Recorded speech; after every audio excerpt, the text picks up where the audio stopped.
Hey guys, Charles Shark Reviews here, and today we're going to be taking a look at the Transformers Rise of the Beast Battle Changers Bumblebee.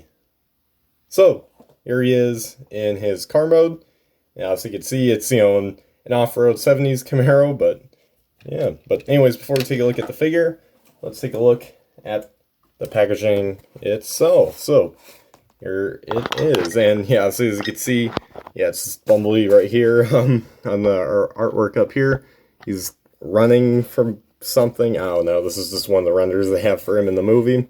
Transformers Rise of the Beast, and all this down here. Beast Alliance, Bumblebee, Road Mode, Alt Mode on the side, Battle Changers on the bottom right here, and of course on the back, he is 9 steps, and surprisingly for a non-Studio Series or mainline figure, he is officially licensed by General Motors. So, yeah, that is all you need to know for his packaging. So, yeah. So, anyways, let's get right back into Bumblebee himself. So, yeah, of course, this is officially licensed, as I showed before, by General Motors. Because when I saw it on the packaging, it's like, oh, wow, that's surprising. Because typically, you only see that license on like either a Studio Series or like a mainline movie figure or something. But, but this is like one of the more kid-oriented figures, so just to see, General Motors, license it, it's kind of funny to see. But, hey, at least it's officially licensed, so no legal disputes whatsoever watching there is for whatever reason. But yeah, so anyways, there's Bumblebee in his alt mode, and yeah, it's basically what we expect from Rise of the Beast Bumblebee. It's not accurate to what we've seen for his alt mode, but you could tell what movie this is from, because, he's got the off-road stuff. So, yeah. Now, of course, it's not supposed to be really that accurate, since, it's, again, like I said before, it's more of a kid-oriented figure. But it is a pretty fun figure. It's like with the Optimus Prime one. This is just, nice little fun thing to have. Even if it's not, got all the articulation and detail and paint, it's still a neat thing to have. So, yeah. Anyways, let's take a look at the details up close here. So, you got the front grille. Now, see, this isn't accurate. He's got the front lights right up here. It's supposed to be up here, but I don't really care. And then, not really any paint here. It's supposed to be like, this like very dark gray, this metallic gray, which by the way looks pretty nice that they have on here. Yeah, so that it's supposed to continue from that, but they don't have it painted because it's a budget release. Obviously, it's basically all of Hasbro's releases. They're not like Takara masterpiece stuff, but and of course he has feet back here on the bottom, visible head syndrome, but it is accurate to this continuity, because the Bumblebee movie, we saw his face peeking out from beneath the car. But, that's kind of neat. Although, he got his arms right here, so this looks a little awkward, but, it is what it is. So, yeah, just make sure I got everything here. So, there's the side, here's the back. Then you got the top, and this side, the front, and again, the bottom right here. So, there's that. So, yeah, pretty neat. And, of course, he does have clip-on wheels right here. Not really here, but just here and here. It looks a little dumb, but hey, at least it's, not in the Studio Series figure. So, hey, that's good. So, yeah, but anyways, now for the size comparisons and his alt mode. Here he is with Optimus Prime right here. As you can see, obviously, this is totally not an accurate comparison, because, this car right here is bigger than this, like, military truck. It should be, like, probably this big compared to this, like a vehicle like this, but yeah, there's that. So yeah. And lastly, here he is with the Studio Series Rise of the Beast Bumblebee. Now, this is the accurate one, because, everything's where it's supposed to be, but, it doesn't really bug me on this guy, because, again, it's just meant to be a fun little figure, not, be for collectors and stuff. It's just neat, fun little thing to have, and that's mainly why I got, because, it's pretty fun to have just figures that are not too complex. Just simple and fun. So, yeah, so there you have the alt mode. So let's get right down into his transformation. So, starting off right over here, you just want to lift up his arms. You want to untab them right here, and then move them outwards. And then you want to bring them up this way, so they're prepared for robot mode. Then next, you just want to lower down the, actually no, raise up this panel right here, and then bring down the legs right here, and then rotate around the waist, and then flip out the feet, bring that there. So now you got the legs all done there. And so let's raise this up. And so next thing you want to do is you want to bring forward the chest.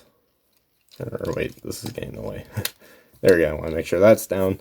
Then you bring this all forward here. It's kind of all slow. It's a little rough run here. And then, but yeah, what you want to do then is there's like this little post here. And then there's a slot right there in the middle. And this will just kind of attach in there. I don't think I put down all the way. There we go. And you just want to squeeze that in there. And so that should stay in there. Forget, unfortunately, it's all hollow now on the side there. But that's how it's supposed to be.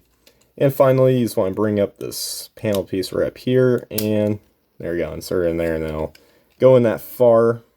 Because if you do too far, then it's a little much for the plastic. A little much, at least. Not a lot, but yeah. But anyways, so once you got that all done, there you guys have Bumblebee in his robot mode. And, you know, it looks pretty okay. I know it wasn't until just now that I realized how much he was lacking paint here in the robot mode, but, you know, yeah, it's that. But nothing paint can do. I mean, I don't really care. Again, it's a fun, neat little figure.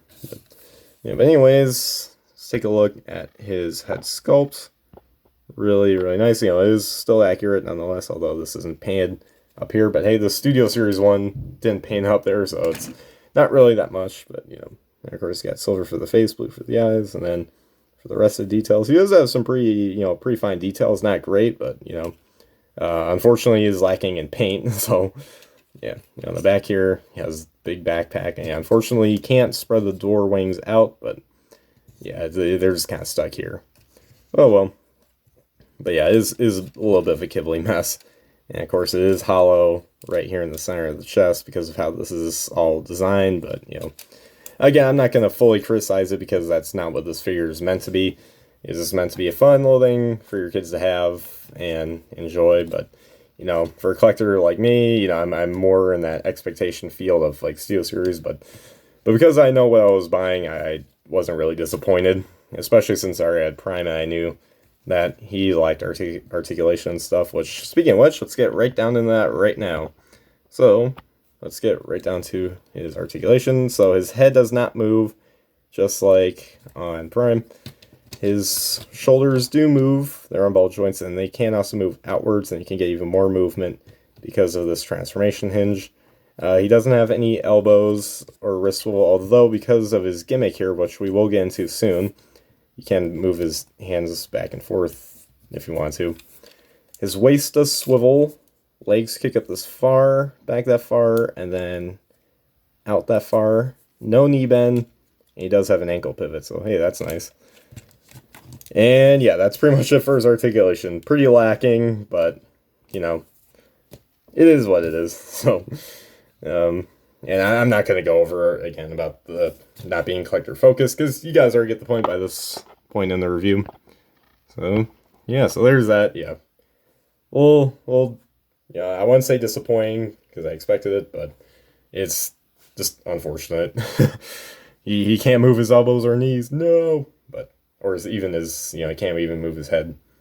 But what are you gonna do? So, yeah, there you guys have that. So, anyways, now for the accessories. He doesn't have any accessories like with Prime, but he does have a feature where you can flip this cannon down.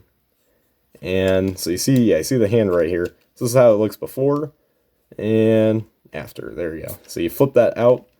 And now he's got his signature cannon weapon thing that he's had since, well, probably since the 2007 movie, but this is a reboot timeline, allegedly, hopefully, but you know, but he's still got that cannon in there. He had in the Bumblebee movie, he'll have in this movie, especially with this, but yeah, there's that. Unfortunately, not accurate, because, you know, the Studio Series one has the proper cannon, but this, you know, this is, though, a neat little gimmick, I'd say.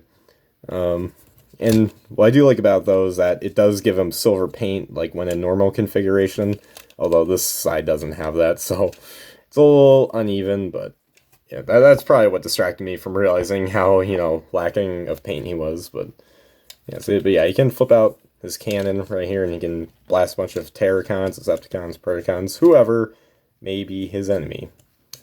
So, yeah, there you guys have that. So, anyways, let me get this all straightened up. So, anyways, now for the robot mode size comparisons. Here he is with Optimus Prime right here. I'd say it's a fairly good scale. I mean, probably Bumblebee should be a bit shorter, but, again, I don't really care, because it's not, a collector-focused line, like I've said a million times before. So, yeah, you got the two there, and, yeah, I'd say, like, they do look pretty nice, although the two, in my opinion, Prime is the better one, but, because he does have a bit more coloring. It does seem Bumblebee does have slightly more articulation, probably because of the ankle tilts and stuff, but not by much. He still lacks the knees, he still lacks the elbows, but, again, it's not too much of a worry, so, yep. Again, these are only, like, what, $11, $12, so it didn't really, rip me off or anything. And again, I knew what to expect, so, but yeah, so, and here he is with the Studio Series counterpart of Bumblebee right here. And yeah, so you can see this one's a lot more, premium looking and whatnot. And, it's a lot better, but, this one's still not that bad. So, yeah, there you guys have that. So there you guys have my review for the Transformers Rise of the Beast Battle Changers Bumblebee. And yeah, I gotta say, it's a fun little figure. Not great, really. I mean, he lacks articulation and paint and all of that, but, it's not like Studio Series or a mainline deluxe figure or whatnot. Because, those figures, if they don't have paint or articulation, or at least lack articulation, this guy does have articulation, just not much, then, then that's a real problem. I bet a lot of people will be suing Hasbro, but, but considering it's like a $11-12 figure, and, that's meant for, the little ones especially, but, just any kid really, it's a pretty fun figure, so if, you got your 5-year-old Billy or something that wants to play with this guy, then I'd say it's pretty fun, pretty neat. There's a bit of a transformation, like, quite complex. It's not just like a one-step change where it's just, oh, and done. It's like a one-and-done deal or whatnot. No, like this, there's an actual transformation here, so I do like that. And I do like the gimmick with the fold-out, can. That's pretty fun, because I really like what they did on Prime, where they add his Energon swords, so it's cool that they kind of did that again here, but with Bumblebee's cannon. So, yeah, overall, pretty okay figure. Again, not great, but okay. So, yeah, but anyways, guys, make sure you guys like, subscribe, comment, share for more, and comment down below what you guys think of this figure. So, anyways, guys, as always, till all are one.